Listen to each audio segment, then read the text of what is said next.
말티즈 초롱이. 제 유튜브 영상에서 베이비컷 NG 콧물 닦고 시작할게요를 보시고 방문한 초롱이입니다. 초롱이도 베이비컷 하면 될까요? 그 유튜브에 나오네 이쁘던데 라는 질문에 저는 무책임하게도 해봐야 할 것 같다고 말씀을 드렸어요. 왜 그랬을까요? 말티즈 미용. 많은 분들이 말티즈 알머리 미용의 실증을 느껴 다른 색다른 귀여운 얼굴로 베이비컷을 시도해보려고 귀여운 베이비컷 사진을 가지고 오셔서 똑같이 해달라고 주문을 해주시는데요. 일반 보호자분들은 말티즈 베이비컷이 다 잘 된다고 생각을 하시는데 모두 다 베이비컷이 사진처럼 잘 나올 수 없는 그 경우와 베이비컷이 나올 수 있다면 베이비컷은 어떻게 하는지 그 방법을 알려드리는 시간을 갖도록 하겠습니다. 그래요. 보호자분들이 이렇게 미용을 해달라고 말씀을 하시면 그렇게 해드려야 하는 게 우리 미용사들의 소명이지만요. 그렇죠. 원하시면 만들어드릴 수는 있는데 그 룰대로 커트를 해드렸음에도 불구하고 모양대로 안 나오면 속상하기는 미용사도 마찬가지가 되는 거죠. 보통 보호자분들은 그 한 방에 모양을 내기를 원하시는데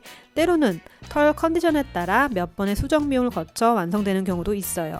자, 그러면 예쁘게 나온다는 그 기준은 뭘까요?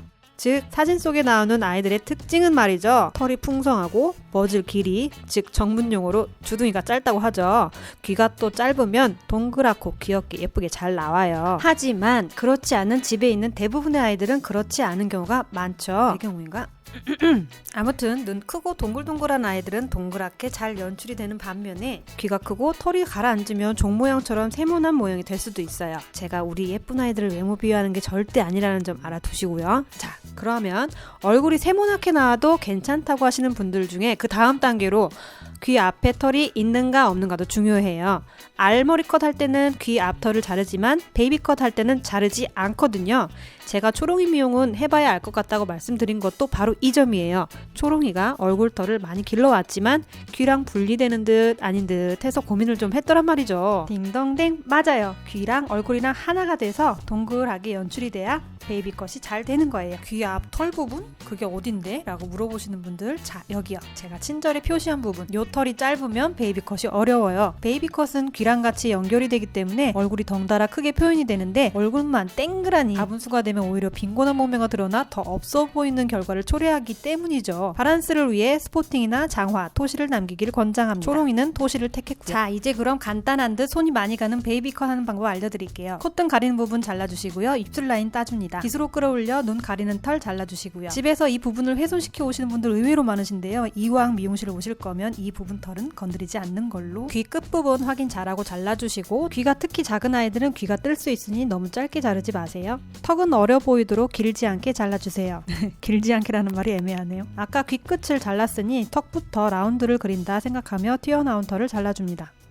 귀 확인은 항상 잘하시고요. 클리핑은 서 있을 때 턱선과 일직선에 놓이게 하고 커트는 보시는 바와 같이 아까처럼 라운드로 쳐줍니다. 이마 위의 털은 빗으로 한껏 내려서 숙였을 때 짧은 털보다 길게 늘어진 털을 잘라줍니다. 자연스럽게 표현하기 위해 저는 숟가위를 사용했어요. 이마 위도 보호자분이 좀 잘 나오셨네요. 이 부분 역시 집에서 많이 잘 나오시는 부분이죠. 바로 전 이마 자른 털과 잘 나오신 털을 숟가위로 연결해 주었습니다. 저 노란색 이마 라인보다 튀어나온 털을 다듬어 줍니다. 뒤통수도 아까 턱선에 연장되는 손으로 아이를 바르게 세워서 처진 털을 잘라주세요. 앉아있거나 엎드린 채에 뒷라인을 커트할 경우 라인이 잘못될 수 있어요. 라인 좀 처진 것 같아 클리퍼로 살짝 띄어 올려줬어요.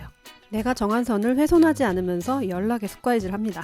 물론 곱게 잘리는 요술가위를 써도 돼요. 제 요술가위는 사망해서 다시 부활시키려면 맡겨야 하는데 몇 자루 더 모아서 가려고요. 저는 뭐 그냥 있으면 있는 대로 아무거나 씁니다. 여기 눈 가리는 부분 앞으로 쓸어내려 털 방향으로 쳐주세요. 면 정리할 때는 털 방향으로 쳐줘야지 안 그러면 가위 자국이 팡팡 초보티 납니다. 면 정리할 때 보는 시선도 중요해요. 한 곳만 보지 말고 여러 방향으로 찾아보면서 튀어나온 곳을 찾아보세요. 위에서 아래로도 보고 아래에서 위로도 보고 왼쪽에서 오른쪽으로 오른쪽에서 왼쪽으로 또 아이가 마네킹처럼 가만히 있는 게 아니라 집에서 어떻게든 뒹굴 수 있으니 빗질을 여러 방향으로 해보는 거예요. 그러면서 또 면정리하고 이 수도 없는 빗질과 가위질로 미용이 완성되는 거죠. 미용사들마다 하는 순서나 방법이 다를 수 있는데요. 저는 오른쪽 먼저 80% 이상 완성하고 왼쪽으로 넘어가요. 왼쪽도 오른쪽과 마찬가지로 수도 없는 빗질과 가위질로 연락이 합니다. 오른쪽을 먼저 거의 완성했기에 왼쪽 하는 시간은 별로 안 걸리는데요. 왼쪽 할 때 주의할 점은 데칼코마니처럼 대칭을 잘 맞춰줘야 한다는 거죠. 왜 있잖아요. 인터넷에 떠도는 자료를 보면 미인은 대칭이라고. 저도 좀 대칭이고 싶네요. 어느덧 연락에 떠들다 보니 거의 완성이 돼가는데요. 미용 자체만으로도 힘든데 이렇게 착하게 미용 협조를 잘해주는 친구를 만나면 저를 포함한 미용사들은 다들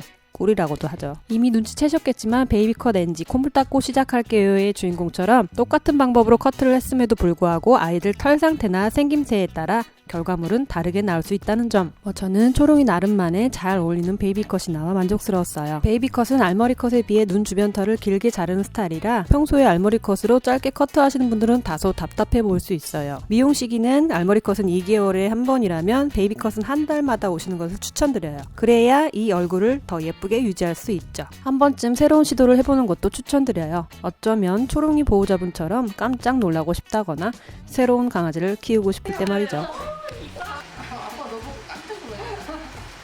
다른 애가 됐어.